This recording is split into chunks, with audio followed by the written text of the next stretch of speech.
ინოვაციურ გამოგონებათა გამოფენა ვაკის პარკში ღონისძიება ილიაუნის რიგით მეოთხე სამეცნიერო პიკნიკის ფარგლებში იმართება. ფესტივალზე წარმოდგენილია სამეცნიერო პროექტები, საინჟინრო ნამუშევრები და თვითნაკეთი მოწყობილობები. ინოვაციური იდეების მქონე მონაწილეები ქვეყნის სხვადასხვა რეგიონიდან ჩამოვიდნენ.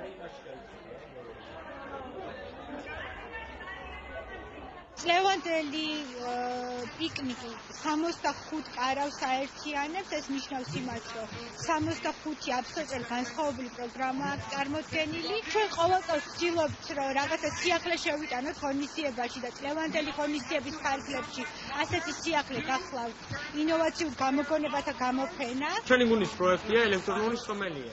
ანუ ვადგენთ ღვინის შემადგენლობას, რის მიხედვით ვიზახით თუ რა ხარისხისაა ღვინო.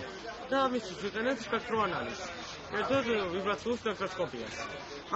ამის შედეგად ღვინოსთან ფიზიკური კავშირი არ არის, ანუ ვასხივებთ სინათლეს, რის მიხედვითაც ვიღებთ მის სპექტრს.